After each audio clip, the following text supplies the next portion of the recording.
English language में formally सिर्फ दो टेंस होते हैं, present and past. Future tense English language में एग्जिस्ट नहीं करता। फ्यूचर टेंस इंग्लिश लैंग्वेज में एग्जिस्ट नहीं करता। हम मुख्तलिफ तरीकों से फ्यूचर की बात कर सकते हैं। वो मुख्तलिफ तरीके चले मैं आज आपको वो मुख्तलिफ तरीके वो मैं फिर किसी वक्त आपको बताऊंगा। लेकिन आपको एक चीज ध्यान में रखें कि क्यों फ्यूचर टेंस नहीं होता। अब इस फर्क को आपने समझना है कि हम अमूमन फ्यूचर टेंस विल या शैल से बनाते हैं। क्लियर? अब विल या शैल है मॉडल वर्ब, जबकि टेंस जितने भी आपने प्रेजेंट और पास्ट में बनाए हैं वो मॉडल वर्ब से नहीं बनाए, वो आपने ऑक्सिलरी वर्ब से बनाए। ठीक है? वो आपने प्राइमरी ऑक्सिलरी से बनाए। किससे बनाए हैं जी? वो आपने प्राइमरी ऑक्सिलरी से बनाए हैं। हमने डू, बी एंड हैव, दिख रहे हैं ना? डू, बी एंड हैव, ये है प्राइमरी ऑक्सिलरीज। तो टेंस जो होते हैं इंग्लिश में वो सिर्फ प्राइमरी ऑक्सिलरी से बनते हैं, डू, बी एंड हैव से। बी में आपको पता है क्या होता है? बी में क्या क्या होता है? बी की प्रेजेंट शक्ल क्या है? Is, are, am. इसकी पास्ट शक्ल क्या है? Well done. और इसकी पास्ट पार्टिसिपल शक्ल क्या है? Been, BEEN। हैज, हैव तो अलग है ना, तीन है ना primary auxiliaries, do, be and have. अच्छा, अब ये विल शैल है मॉडल वर्ब। तो कभी भी मॉडल वर्ब टेंस को नहीं बनाता। मॉडल वर्ब से टेंस नहीं बना करते। ये मेन लॉजिक है इस चीज के लिए कि कभी भी इंग्लिश लैंग्वेज में फ्यूचर टेंस एग्जिस्ट नहीं करता। दूसरी बात ये, अब आप देखिए, हम बच्चों को उर्दू में ये समझाते हैं ना कि गा, गी, गे, हो, तो वो आने वाले वक्त के लिए होता है। समझे है ना? अच्छा, अब अगर मैं कहता हूं वो आ चुका होगा, अब मैं अगर कहता हूं कि वो आ चुका होगा, ये किस जमाने की बात है? सोचे ना, ये तो पास की बात है कि आ गया होना है। अच्छा, अगर मैं कहता हूं कि वो 2 दिन पहले ही पहुंच गया होगा, वो तो बहुत ही पास्ट है ना? तो हम पास्ट को फ्यूचर में कैसे बयान कर सकते हैं? Is it clear? चलिए हम और मिसाल देख लेते हैं। वो आ रहा होगा, ये कहां से फ्यूचर हुआ जी? वो इस वक्त आ रहा होगा, ये प्रेजेंट है ना जी? अब ये प्रेजेंट है, वो पास्ट है, हम कहते हैं ये फ्यूचर है।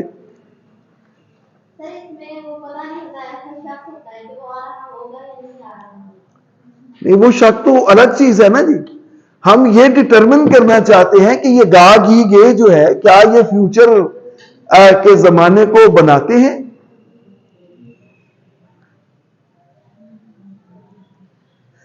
क्या ये जमाना फ्यूचर को बनाते हैं गा, गी, गे? नहीं बना रहे ना। इसलिए ये याद रखिए कि इंग्लिश लैंग्वेज में सिर्फ 2 टेंस है, प्रेजेंट एंड पास्ट। अच्छा, चलें, अब बात चली है तो एक और बात भी आपको बता दूं कि प्रेजेंट और पास्ट में भी एक टेंस होता है, एक एस्पेक्ट होता है। एस्पेक्ट, देखिए, जो सिंपल प्रेजेंट है वो टेंस है। अब प्रेजेंट के बाकी जितने भी हैं, जिसे हम प्रेजेंट कंटिन्यूस कहते हैं ना, वो टेंस नहीं है, वो एक्चुअली है प्रोग्रेसिव एस्पेक्ट। मसलन हम कहते हैं ना वो आ रहा है, ही इज कमिंग, तो ये टेंस नहीं है, ये प्रेजेंट का एस्पेक्ट है, और इसे हम क्या कहेंगे? Progressive aspect. क्या कहेंगे जी? ये यानी टेंस नहीं है, हमारे यहां चलता यही है कि ये टेंस है, लेकिन ये टेंस नहीं है, ये इसको एस्पेक्ट कहेंगे, और इसे हम कहेंगे प्रोग्रेसिव एस्पेक्ट। अच्छा, वो आ चुका होगा, ये भी टेंस नहीं है, ये प्रेजेंट का एक और एस्पेक्ट है, और इसे हम क्या कहेंगे? इसे हम कहेंगे परफेक्टिव एस्पेक्ट। Perfective aspect. अच्छा, अब अगर हम कहेंगे वो दोरों से आ रहा होगा, विल है, ही वो दोरों से आ रहा है,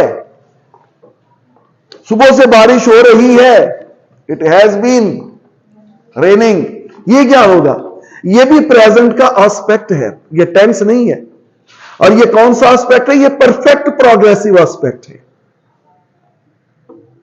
ये कौन सा है जी? परफेक्ट प्रोग्रेसिव एस्पेक्ट है।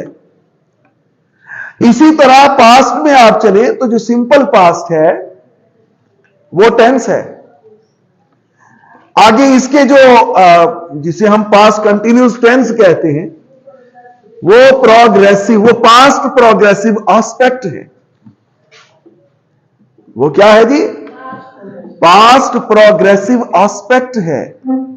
इसी तरह मेरे आने से पहले वो आ चुका था, he had come before I reached, ये क्या है? ये क्या है?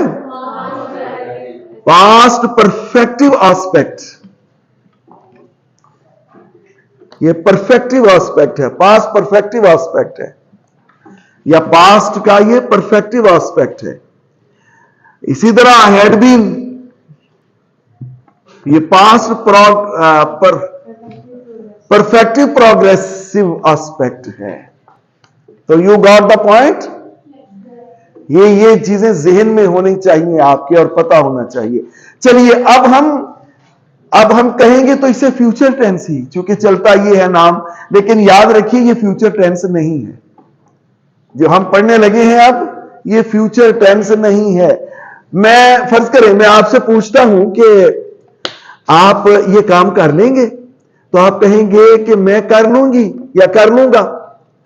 अब इसमें आप जमाने की नहीं बात बता रहे, आप अपने इरादे को बता रहे हैं कि आप कर लेंगे। You got? ये गागी यानी ये विल शैल जो है, ये आपके इरादे को जाहिर कर रहा है, ये जमाने को जाहिर नहीं कर रहा। यानी आप कन्विंस्ड हैं, इस विल शैल ने ये बताया कि आप ये काम करने के लिए कन्विंस्ड हैं। यू कैन डू दिस, इसका मतलब ये होगा कि यू कैन डू दिस। अब अगर आप कहते हैं I will manage it all, I will manage it all. अब यहां पे मुझे कोई ये बताए कि यहां पे फ्यूचर टेंस या जमाना मुस्तकबिल कहां आ गया? आप तो अपनी एबिलिटी बता रहे हैं कि I will manage it all, आपकी एबिलिटी है कि आप ये मैनेज कर लेंगे। तो यहां पे ये जमाना मुस्तकबिल या जमाना फ्यूचर कहां आ गया? मुझे कोई ये बताए। आप समझ रहे हैं ना मेरी बात? तो ये फ्यूचर नहीं है बेसिकली, लेकिन हम चूंकि एक कस्टम, एक रिवायत चल रही है, तो हम फ्यूचर इंडेफिनिट के नाम से ही करेंगे इसे। लेकिन ये आपके जहन में रहना चाहिए कि ये फ्यूचर इंडेफिनिट है नहीं। क्लियर? चलें जी, फ्यूचर इंडेफिनिट टेंस। आप ये मिन ना करें, अगर कोई कंफ्यूजन है तो मुझसे डिस्कस करें।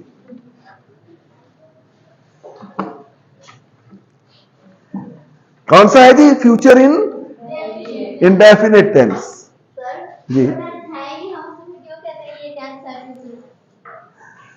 क्या कहें फिर, कैसे बताएं आपको? कुछ तो हमने झूठ मूठ करना है ना। कि देखिए, अगर हम आपसे झूठ नहीं बोलेंगे तो फिर हमें कौन कहेगा कि हम बड़े पक्के सच्चे पाकिस्तानी?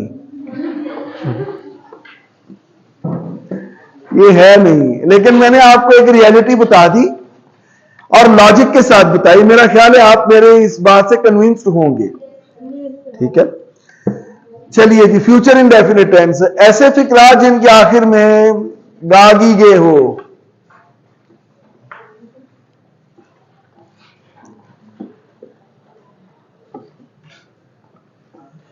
ऐसे फिक्रात जिनके आखिर में गागी गे हो, तो ऐसे फिक्रात फ्यूचर इंडेफिनिट टेंस के फिक्रात होते हैं। ठीक है जी। रेसिपी सब्जेक्ट प्लस विल या shall plus present form of verb या फर्स्ट फॉर्म V1 कहा करें, प्लस V1 प्लस ऑब्जेक्ट। मसलन मैं जल्द ये काम मुकम्मल कर लूंगा, I will complete this work soon. ठीक है। मनफी हो तो रेसिपी होगी जी, बताइए। सब्जेक्ट प्लस विल या shall plus not plus V1 plus object. मसलन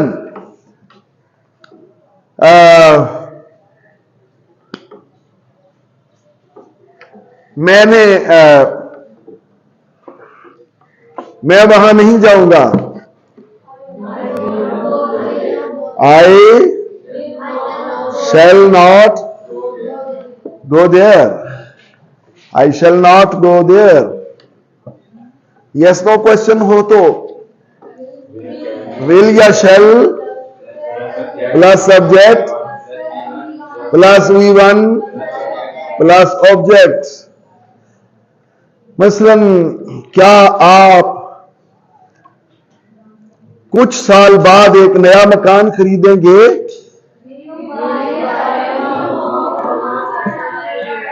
जी, well done. Will you buy a new house after a few years? ठीक है, after a few years. WH question हो तो रेसिपी क्या होगी जी? WH एलिमेंट प्लस विल या shall plus subject plus V1 plus object. दिख रहे हैं तना? मसलन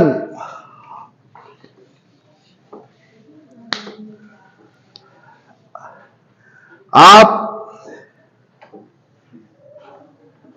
इतना लंबा मजमून क्यों लिखेंगे? Why will you write so long essay? Why will you write so long essay? अब हम इसके पैसिव देख लें। पैसिव देख लें जी। अगर मैं तेज होने लगूं मुझे बता दिया करें। ऑब्जेक्ट आगे,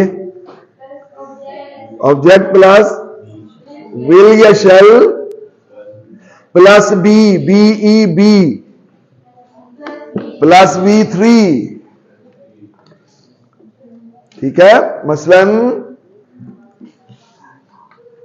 यहां से आपकी किताब चुरा ली जाएगी। Your book will be stolen from here. Your book will be stolen from here. You got the point? जहां से कंफ्यूजन हो बताइएगा। मनफी हो तो रेसिपी होगी जी, object will shall plus not plus B plus V3। Well done.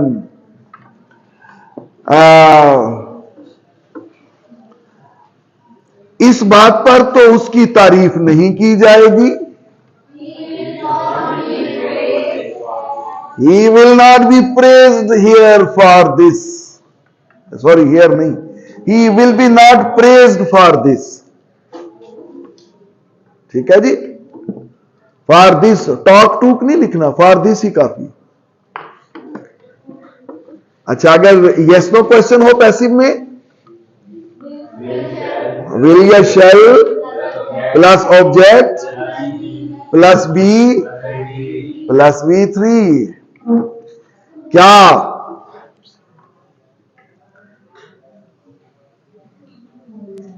क्या इस चीज की आपसे तवक्को की जाएगी?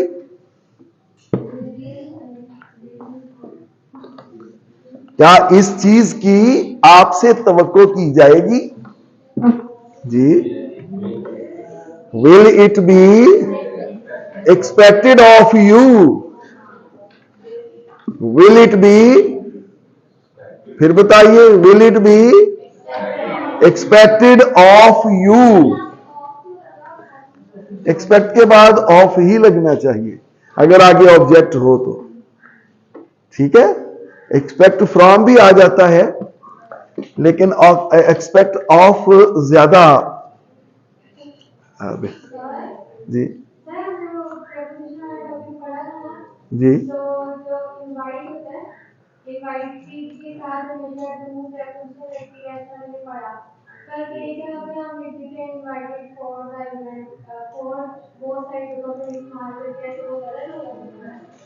आज इनवाइटेड टू, ये फिक्स प्रेपोजिशन में आती हैं चीजें. ये हमने फिक्स प्रेपोजिशन इसलिए नहीं क्लास में पढ़ी कि वो तो आपके याद करने की चीजें हैं ना. तो फिक्स प्रेपोजिशन आप याद कर लें, कहीं से भी कर लें. Invite to the dinner, invite to tea, congratulate on your success. बहुत है, बहुत है. ये सिर्फ याद करने से होती है, इनके लिए कोई रूल नहीं है. जो फिक्स प्रेपोजिशन है उनको सिर्फ याद करना होता है. फिक्स प्रेपोजिशन और फ्रेजल वर्ब्स, इनको सिर्फ याद करना होता है. अच्छा जी, हम क्या पढ़ रहे थे? एक्सपेक्टेड ऑफ, ये यस नो क्वेश्चन था ना. आगे है जी WH क्वेश्चन. अगर WH क्वेश्चन हो तो क्या रेसिपी होगी?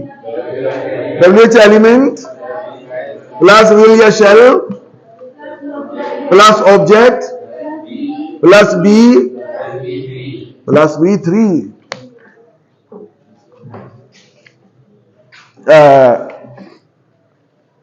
आखिर गरीबों की मदद कब की जाएगी?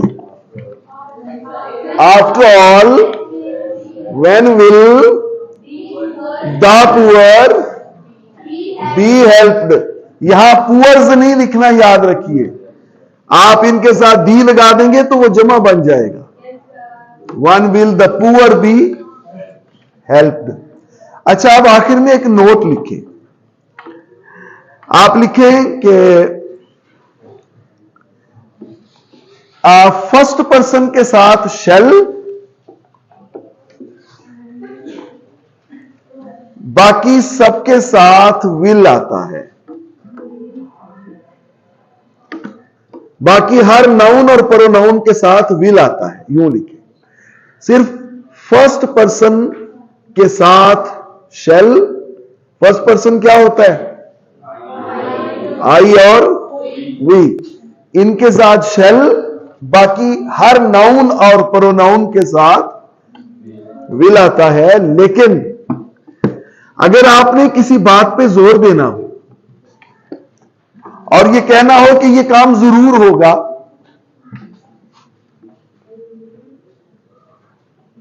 तो फिर ये इंटरचेंजेबल होते हैं. फिर विल की जगह शेल और शेल की जगह विल आता है.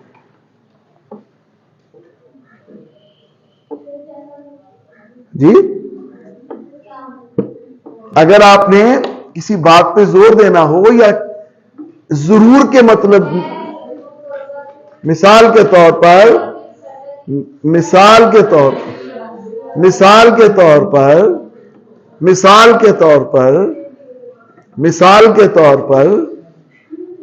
आपने अगर कहना हो कि मैं वहां जाऊंगी, क्या कहेंगे? आगे आपने कहना है बल्कि जरूर जाऊंगी। रादर, बल्कि की इंग्लिश होती rather, rather I will go there. ठीक है, जिद करनी हो ना, कोई उठ शुट खानी हो घर में तो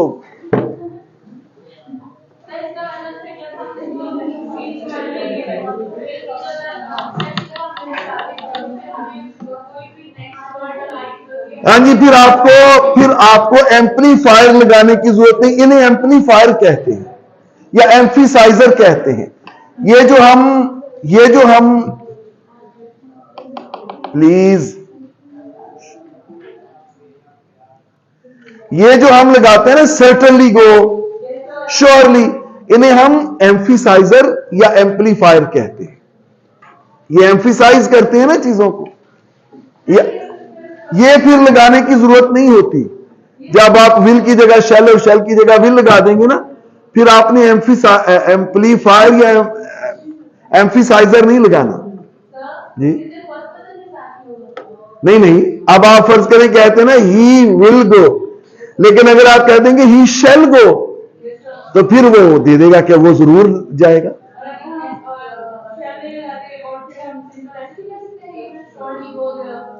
आप कह सकते हैं, आपकी माशाल्लाह इतनी तेज जुबान किसी ने पकड़ ली नहीं।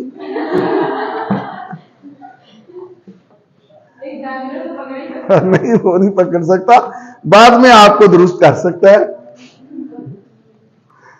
तो जी ठीक होगा, लेकिन आपको जो नेचुरल टेक्निक है ना, हमेशा उसकी तरफ आना चाहिए। जिसका आपके पास ग्रामर में एक वे आउट होगा ना, आपको फर्स्ट ऑप्शन में वो यूज करना चाहिए। अगर ना हो तो फिर आपको सेकंड ऑप्शन में जाना चाहिए।